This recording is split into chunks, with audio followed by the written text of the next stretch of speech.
এনসিপির সাথে একটা সমঝোতার ভিত্তিতে আসন ভাগাভাগি হলেও হতে পারে, একটা সম্ভাবনা রয়েছে। কেন থাকবে না? আমি তো বলেছি যে নতুনদের উদ্যম আমরা নিব, আমরা তো একেবারে পুরনো ওই ইয়েতে আমরা নেই। তো ভোটের রাজনীতিটা আর সোশ্যাল মিডিয়ার রাজনীতি কিন্তু এক না।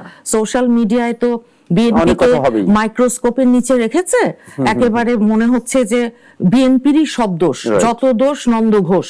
এনসিপি, জামাত এবং বিএনপি তিন দলই কিন্তু প্রধান উপদেষ্টার সাক্ষাতে কিছু কিছু উপদেষ্টার পদত্যাগ চেয়েছে। এখন যদি জানতে চাই, আসলে রাজনীতিবিদদের উচিত কিন্তু জবাবদিহিতায় খোলামেলা কথা বলা, আসলে কারা এই উপদেষ্টা? না, এটা এই জিনিসটা যেহেতু এটা আমাদের দল থেকে যারা পলিসি মেকিং এ আছেন, যারা ওখানে গেছেন, কমিউনিকেট করছেন দল থেকে, দলের প্ল্যাটফর্ম থেকে, সেভাবে নামগুলো যদি না এসে থাকে সেটা আমাদের পক্ষে বলা কখনোই আপনার সমীচীন না।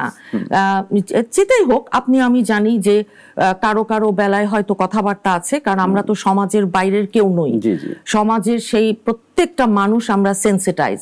বাংলাদেশের মানুষ এমন, প্রত্যন্ত গ্রামের চায়ের দোকানে বসে তারা জানে কোন উপদেষ্টা কার কাছে কোন বিষয়ে কি মনিটারি ইন্টারেস্ট নিয়ে কাজ করছে। তাছাড়া সমাজ পাতা এখন অনেক বেশি স্ট্রং, খোলা।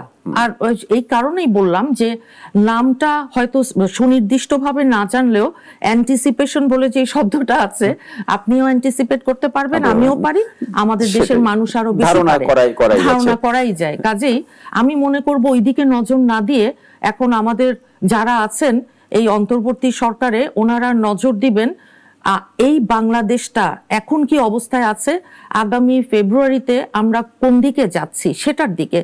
বাংলাদেশ শুধু বাংলাদেশ না, বাংলাদেশের আশপাশে আমাদের যে ভৌগোলিক যে অবস্থানটা এখন আছে, মায়ানমার, ইন্ডিয়া, ওইদিকে পাকিস্তান, শ্রীলঙ্কা, এখানে আমাদের একটা হচ্ছে রিজিওনাল, আঞ্চলিক নিরাপত্তা, আঞ্চলিক শান্তি, আঞ্চলিক যে উন্নয়ন, আর তার পরবর্তীতে আমরা আরেকটা ধাপে গেলে, এটা আরেকটু বড় পরিসরে গেলে আন্তর্জাতিক যে বিষয়টা, এই হাবে বাংলাদেশ অত্যন্ত গুরুত্বপূর্ণ একটা ভূমিকা পালন করবে, এখনো করছে, ভবিষ্যতে আরো বেশি করবে, এটা আমাদের আশা। বিএনপি এখনো 63টা আসন ফাঁকা রেখেছে, আর ধারণা করছে অনেকেই বা রাজনীতির মাঠে আলোচনা আছে যে এখানে শরিক যেমন থাকবে তেমনি নতুন আপনারা যারা বঞ্চিত তারা আসবেন, আবার 2, 4, 5, 20টা বাদও পড়তে পারে।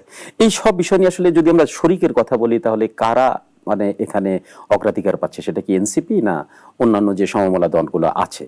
আপনার কি মনে হয়? না, দেখেন, জোটের রাজনীতিটা বাংলাদেশের পার্সপেক্টিভে একটা অত্যন্ত গুরুত্বপূর্ণ বিষয়, যে জোট কার সাথে কিভাবে আমরা জোট বাঁধছি, কিভাবে আমরা আগামী নির্বাচনে যাচ্ছি। ভোটের রাজনীতিটা ভিন্ন, যেমন আমাদের সাথে জামাত ছিল অতীতে, কেবল ভোটের রাজনীতি, ভোটের বিষয়, হ্যাঁ, কিন্তু আমাদের আদর্শিক যে ডিফারেন্স সেটা সবসময় আছে এবং ছিল, ভবিষ্যতেও থাকবে। তো এখন হয়েছে কি, আমরা মনে করি না যে জোটের যারা আছেন, পুরনো শরিকদের কথা বলছি, তারা যেহেতু আমাদের সাথে গণতান্ত্রিক এই আন্দোলনে, সংগ্রামে, লড়াইয়ে ছিল, ফ্যাসিস্ট একটা স্বৈরাচার সরকারকে আমরা যখন মোকাবেলা করেছি, যারা আমাদের সাথে ছিল এবং যারা এই জুলাই আগস্টে যারা এই জুলাই যোদ্ধাদের, তারা যখন নতুন দল এনসিপি তারা করেছে, তো এটা আমাদের আলটিমেটলি দলের একেবারে যারা পলিসি মেকিং এ আছেন ওনারাই এটা নির্ধারণ করবেন, কথাবার্তা বলছেন, যেটা বাংলাদেশের মানুষের কাছে ভোটের রাজনীতিটা আর সোশ্যাল মিডিয়ার রাজনীতি কিন্তু এক না। সোশ্যাল মিডিয়ায় তো বিএনপিকে মাইক্রোস্কোপের নিচে রেখেছে, একেবারে মনে হচ্ছে যে বিএনপিরই সব দোষ, যত দোষ নন্দ ঘোষ, সবই বিএনপি নন্দ ঘোষ। হ্যাঁ, যে কিছু হলেই বিরাট বড় করে দেখাচ্ছে যে বিএনপি তো এটা করেছে, বিএনপি তো চাঁদাবাজি করেছে, এটা সেটা। ঠিক আছে, হ্যাঁ, কিছু ঘটনা ঘটেছে, এটা সত্যি, কিন্তু সেটার সংগঠন হিসেবে বিএনপি কি কি কার্যকরী পদক্ষেপ নিয়েছে আপনারা সেটাও বলেন, কিন্তু সেটা তারা বলবে না। 19,000 কর্মীকে তো তারা বহিষ্কার করেছে। এখন 19,000-এর ভিতরে 5 জনকে ব্যাক করালে যাদের পরে দেখা গেল যে অভিযোগগুলো ছিল মিথ্যা প্রমাণিত হলো, তখন বলবে ও তলে তলে তো তারা তাদেরকে নিচ্ছে। এখন 1,30,000 না নাকি অন্য দলের আপনার বিভিন্ন অত্যন্ত কঠিনভাবে লোকজন বসা আছে সোশ্যাল মিডিয়ায় চাকরির মতন, যে তাদের কাজ হচ্ছে বিএনপিকে মেলাইন করা, বদনাম করা বিএনপির। আপনি বলতে চাচ্ছেন যে আসলে এনসিপির সাথে একটা সমঝোতার ভিত্তিতে আসন ভাগাভাগি হলেও হতে পারে, একটা সম্ভাবনা রয়েছে। কেন থাকবে না? কেন থাকবে না?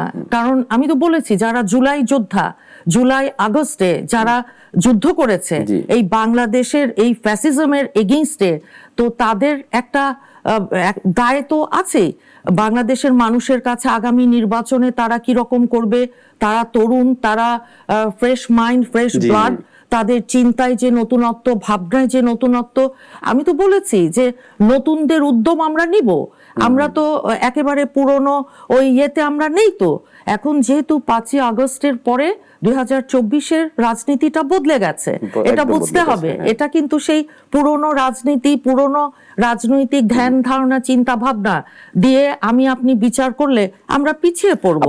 আমরা শেষ পর্যায়ে একটা শেষ প্রশ্ন, ছোট্ট একটা প্রশ্ন, এটা হচ্ছে যে এখনই শোনা যাচ্ছে যে গণভোটের বিষয়ে বিএনপি একটু বিপক্ষে অবস্থান নিচ্ছে। আসলে নির্বাচনের দিন যে গণভোটটা হবে সেই বিষয়ে বিএনপি কোন কৌশলে আগাচ্ছে? দেখেন, বিএনপি কোনো কিছুরই এগেইনস্টে না।